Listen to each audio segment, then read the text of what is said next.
জান্নাতে প্রবেশকারী সর্বশেষ ব্যক্তি। কিছু লোক আছে এমন যাদের জীবনে পাপও আছে আবার পুণ্যও আছে। তারা পাপের কারণে জাহান্নামে যাবে, তবে নেক আমলের কারণে শাস্তি শেষে জান্নাতে প্রবেশের সুযোগ পাবে।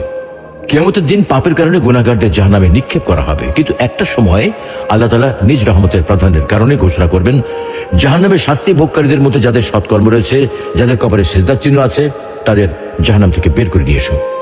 আল্লাহ রাব্বুল আলামিনের এই আদেশ পাওয়া মাত্র ফেরেশতাগণ কিছু মানুষকে জাহান্নাম থেকে বের করে নিয়ে আসবেন, তাদের এক বিশেষ প্রকারের পানি দ্বারা গোসল করাবেন। আর এই সর্বশেষ ব্যক্তিটি হামাগুড়ি দিয়ে জাহান্নাম থেকে উঠে এসে একটা সুন্দর গাছ দেখতে পাবে। তখন সে ওই গাছটার ছায়ায় বসতে চাইবে, সেখানে একটু পানি পান করতে চাইবে, বলবে এর বেশি কিছু আর চাইবো না। একটু পর আরেকটা গাছ দেখবে, সেটা হচ্ছে আর একটু সুন্দর, তখন ওটা ছায়া বসতে চাইবে, বলবে শুধু ওইটুকুই চাই, আর কিছু লাগবে না। কিছুক্ষণ পরে আরো একটা গাছ দেখবে যেটা আগেরটা চেয়ে আরো বেশি সুন্দর, এবার বলবে না না না ওইটাই চাই, কসম খেয়ে বলছি এরপর